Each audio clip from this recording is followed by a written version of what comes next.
It's the Over Under podcast, and it is championship weekend. Here we are. 4 teams, Dan. Did you think it was going to be San Francisco and Detroit in the NFC and the Ravens and Chiefs in the AFC? I had all these teams making it with the exception of Detroit. I did not have Detroit. I had Tampa over them. But can I say that I'm really surprised about how things ended up? Not really. Baltimore. I am surprised that Baltimore and the Niners won. Obviously, I thought one of them wouldn't cover. Turns out it was the Niners, not the Ravens, and so whatever. But here we are, and yeah, I mean these are two really good games. So at least it's exciting weekend to talk about football. Yep, and I do think all the teams are deserving to be here. The Ravens, obviously, and just thinking back to their offseason, they bring in Todd Monken and they give Lamar Jackson the contract he was looking for, Odell Beckham, and they drafted Zay Flowers. So on the whole, they really turned that offense around, but their defense is second best in the league. And looking at it now, like they've been a great home team, 7-3. So the line is 3.5 now, Dan.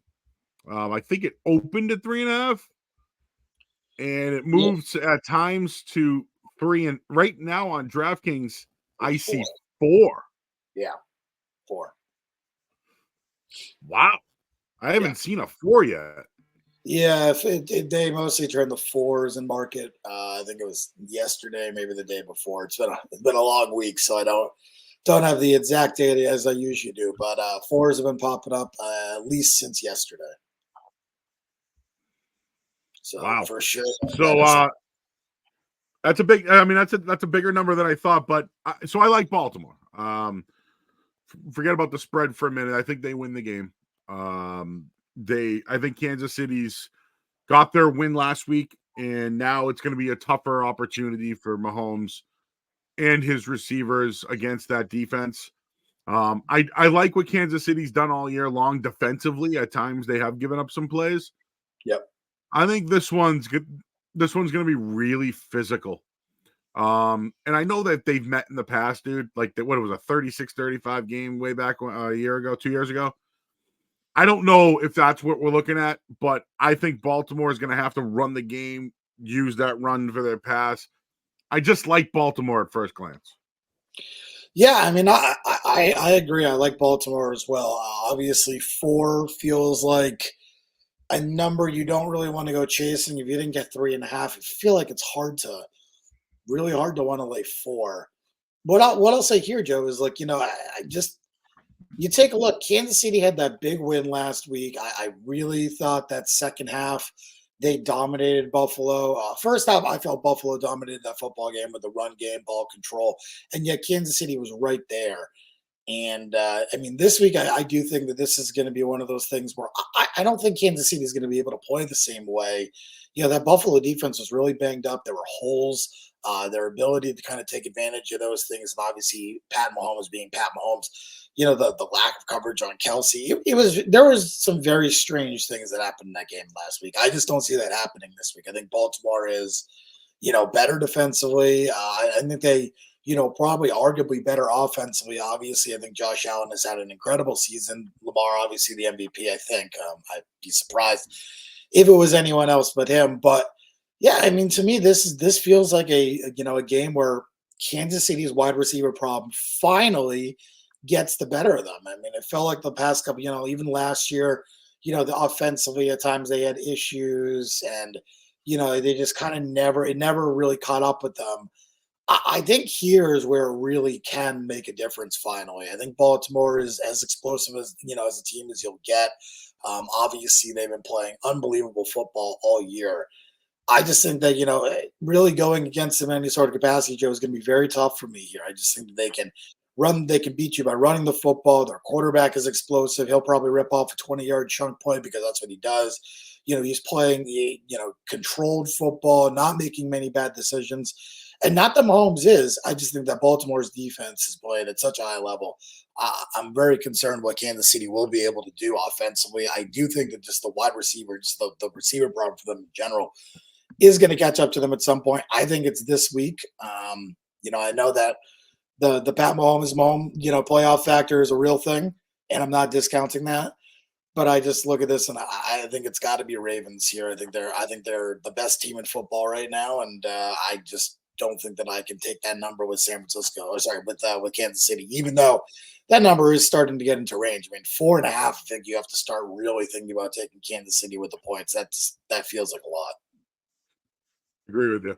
How about the total? 44. It slightly went over, I believe. It was 44, right? Ravens and Texans, which was dead on the number if you were at 43.5, whatever. Yep. So here we are with the same total with the Chiefs. Yeah, Circa right now still has 44.5. So I mean, that number is still available. Yeah, as I said last week, I got 46. The number ended up mattering in those totals, So I think it's really been one of the only games where the number has mattered so far. I don't have a ton on this. I'd say again, I think the opener on this one was a little bit higher, 49. I think was the bet online opener. I think 45 circa. I mean, again, I'd lean under. Not a major lean. If I'm going to be consistent here and say that I think Kansas City is going to have some wide receiver problems, and I think that will reflect in their kind of score. I'd probably look more towards the team total than the overall total for this game. If I was playing it under, probably Kansas City team total under. But again, I just don't have an affinity with the total either way. Again, under would probably be my lean, just because I do think that this could be 2014, 2017, that type of scoring, in this game. I do think that Baltimore's defense is just a pretty big upgrade on what we saw last week with Buffalo, especially being so banged up. Yeah, I only thing for me is, is this going to be a shootout? What I mean by shootout is this quarterback versus this quarterback. Yeah. If it comes down to that, I think I'm going to back Lamar Jackson. And I know Mahomes is the greatest. Like this, it's not about who's better, who's greater. I think just in this situation at home, I might back Lamar Jackson. Yeah, again, I think that right now they're the better team. Again, team sport, not just the quarterback. I think the better team is playing at a really high level. I like Baltimore. Again, I'm not going to PP them at 4. I think I'd probably, lay up to 3.5.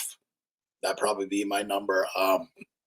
Sorry, still catching up here. I mean, I have some 3 minus 120. Again, I don't love it. I'm not gonna sit here and pretend like I do. I'm surprised the number has moved this way. I really thought 3.5 would be the closing number, to be honest with you. So I am surprised, that we're seeing this again. Initial openers, the movement was definitely towards Kansas City. So I am a little surprised where we are. Not completely flabbergasted, but still just a little surprised that we got to 4 here. Probably ends up closing 4. I don't see it getting any higher than that. Maybe 3.5 or maybe 3.75 ish, which is like 3.5 minus 120. But yeah, I think right now the number market is pretty good on this game. Again, lean under, lean Baltimore. I think they're just the better team right now, and I think they probably make it back to the Super Bowl. All right, let's go to the NFC side. It is Detroit at San Francisco. And here we go. 49ers in this spot, a spot they, obviously a year ago, they lost Brock Purdy. We know what happened. Detroit's just missed the playoffs, and here they are 1 game away from the Super Bowl. So it's a really good storyline. I think one other storyline is just Jared Goff playing outside. I know it's still somewhat of a comfortable climate, but for the most part, Goff is different player outside. So that's one thing I'm looking at right away. The other thing is the Lions were so aggressive, Dan, that if they do get out to a lead, Brock Purdy has struggled coming back from leads. Now, he leaned on some big players last week. I don't know if he can do that against the Lions. I don't. So the line right now is 7.5 on DraftKings. I'm going to ring it, Dan. I'm going to take the Lions plus 7.5. Yeah, I don't blame you. Let me get the old bell. There we go. There you go. Yeah, look, I don't blame you. I think that I think that this number has been, man, I am surprised that we got the 7.5 here too. I thought this number would close 6.5, 7-ish. And again, wrong projection. And then obviously got this number wrong, which again, happens all the time, right? But again, I am surprised that we are here. Look, I lean Detroit as well. Again, 7.5 feels like a massive number, and this is a San Francisco team that, again, last week they really did not play all that well versus Green Bay. I mean, that was a game where they needed some real luck and some things to kind of go their way in the last couple minutes there to win that game. And Purdy winning and playing well in that spot. Look, I'm obviously higher on Purdy than other people are. I thought that he played terribly, but I thought that last drive really showed what he's made of when he needed it. And that's what big time quarterbacks do when they struggle. Good quarterbacks have bad games, but when they need that make or break drive, they kind of put it together. And that's exactly what Purdy did. He put together that drive. A lot of it was on him. It wasn't just Christian McCaffrey there. A lot of it was on him. And I thought it was a really good drive. I thought it was a, kind of a drive that made, showed you what he is. I know some people didn't take that away. Obviously, you looked at the whole game, which is, fair as well. This one, I mean, again, this one's tough. I like the Lions with the number here. 7.5 feels really big. You mentioned the outside factor, and I would totally agree. But I mean, it's going to be 70 and sunny, light That's what I breeze. mean. Like, Yeah, yeah. I mean, the weather really is not going to play a factor here. And obviously, you prefer to be in a dome if you're the Lions, of course, the way you're playing. But San Francisco just isn't playing that well. It kind of feels like they're almost limping to this spot a little bit right now. And yeah, I don't know. Well, I mean, again, they've only played one game in the playoffs so far, but even the final couple games in the regular season, I didn't feel like they put on their most dominant performance. I feel like they're gonna win. They're gonna somehow get there. But I just feel like this number is too big. I like Detroit as well. Maybe one close game, maybe one not close game this weekend, probably is what I'm expecting. Kind of been like the trend the last couple of years. I think there's very realistically a close game here with one of these with one of these games. And I think it would be this game. I think that these two teams are a little bit more evenly matched. I think the number is just too big here. I mean, I know, just pure, hard numbers, I'd probably make San Francisco 8-ish, but I just think Detroit's playing, better football. I don't think San Francisco's playing well. The status of Deebo Samuel is really a concern for me as well, too, Joe. Like, how is Deebo Samuel going to look? Because I do think that he is instrumental in that offense moving forward. They got to have him moving forward. The defense has gotten a little bit banged up here and there. I'd really like to see what Ben Johnson and what Detroit is going to kind of, figure out and call. But yeah, this one's really tough for me. I'm probably going to end up laying off the game. In terms of the total, this one I definitely like under. This is just too high. I think defensively, both these teams have to lock in. I mean, again, I think both these teams absolutely have to lock in, and whoever, kind of locks in right now, Joe, is, probably wins this game. But defensively, 52 points, too high for me. I think this is an under game. So I haven't gotten there quite yet, but because I think we could see a 52.5, which is somewhat key. So waiting, but I like under 52 right now. I really like that number. I just don't agree with the overplay on that one. Will Deebo Samuel play? I think he will. I don't know how effective he'll be. I think he's going to play. I think he's going to at least try and play. I don't know how effective he'll be. I don't know if he'll just be someone who's just kind of out there to, kind of be a distraction and maybe some of the Lions have to guard and put a top corner on, even though if he's not healthy and whatever, maybe they change their game plan, mid-game. But yeah, I think he'll be out there. I think he'll do very little if he does. The injury sounds like it probably would have been a 3 to 4 week injury or 2 to 3 week injury. If it was during the regular season, he definitely wouldn't be playing. I would just be surprised if he wasn't there, just kind of being, just kind of a bystander or, that sort of player who doesn't actually do much, but kind of looks like they're going to do a lot. And I don't think, I think if Deebo plays, he won't be effective. And again, I would not be rushing to play his overs this week. All right. Any passing props or anything? One I looked at was Lamar Jackson to throw a touchdown was at 1 plus money. It's now been bet up to 1.5. Yeah. And right, so he would have to throw 2 touchdowns plus 145. Yeah, again, I'm not in love with that. Not in love with that. I think I'd probably pass on that. Again, I don't really love the props for these games. I think a lot of them were pretty good, at least if they haven't been. The softer props have been absolutely slammed so far because of how much availability there is in the prop market, and really has become a larger market the past couple of years. And the market's a little bit better. Again, for me, if I'm looking at something, I think I'd probably be looking at Jennings overs, probably for San Francisco. I do think that, again, as I mentioned, I don't think Debo will probably be nearly as healthy as they're leading on. And, I think Jennings was obviously the guy who stepped in for him last week. So I think, maybe Juwan Jennings overs are a distinct possibility, although I'm sure they're probably a little bit, a little bit, a little bit higher than last week, I should say. The other thing I would look at is, Isaiah Likely unders. Obviously Likely didn't have his biggest game last week, had that big touchdown, but just in general didn't have his biggest game. And it does sound like Mark Andrews is going to play this week, which is, that's such a big get for Baltimore to get him back and kind of integrated into the game. And they didn't rush him back last week, which I thought was a really smart move by them.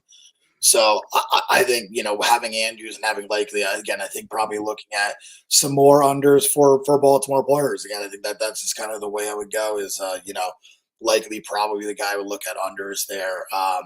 For me, the other side of that coin, I guess, probably David Montgomery unders. I think San Francisco's run defense probably going to play an elite style there, probably force Goff to beat them through the air, which is exactly how they want it.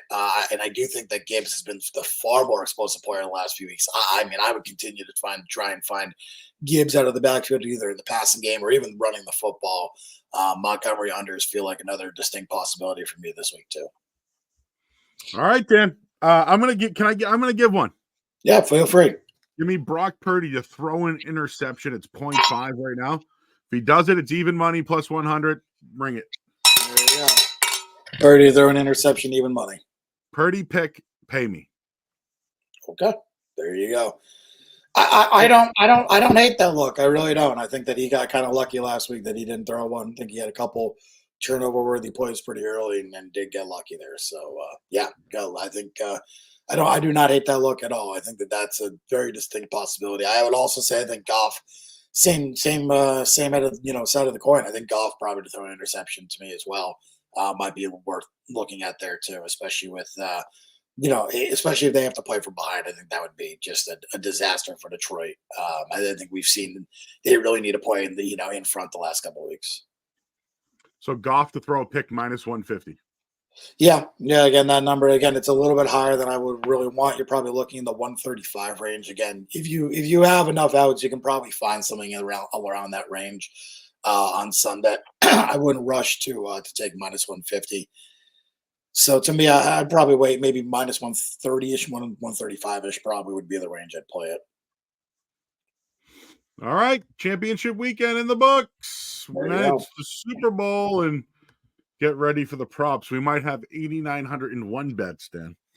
Wow. For the that is a lot of bets. That's a lot of bets. Holy smoke.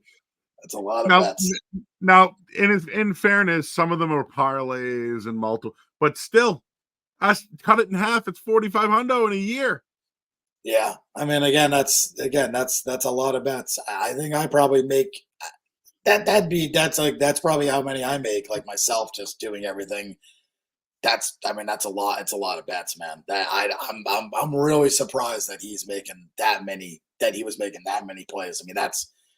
You got to be betting for everyone. It's just crazy that's. Hey, one little storyline to that. Do you know who is throwing Kayshon Boutte passes his final year at LSU? Yeah, Jaden Daniels. Yeah. Just keeping that one out. Just keeping that one out there. I made myself very clear. I don't really like any of the 3 quarterbacks at the top of the draft. I think you're probably going to end up seeing someone lower probably be. I think this is like the type of year where I think you see like a lower tier guy be like really good, or even like a mid tier guy like a Bo Nix. Like I wouldn't be shocked if like Bo Nix all of a sudden was fantastic in the NFL. I thought he was terrible in college, but again, they just like this is the type of draft where, that would be the exact like type of draft where it happens. Like Nix is like, the best player in the draft, something along those lines in terms of quarterback. It's just funny how that works. Yep. I just wanted to get that into the atmosphere. Yep. Just wanted to throw it out there that everyone who loves Jaden Daniels, he was playing with a crook. I mean, he was making bets, man. Calling him a crook is ridiculous. I don't care. I only care because it was it's a Patriot player that Bill Belichick took late. That's not going to work out. Maybe. I mean, the kid can play a little bit. I like him. I like him too. I think he's done. I think he's done. He's done. I think he's done. Done. Yeah, I think he's done. But I do like him, and I do think he can play a little bit. I wonder if another team picks him up if when his suspension is over. Nice.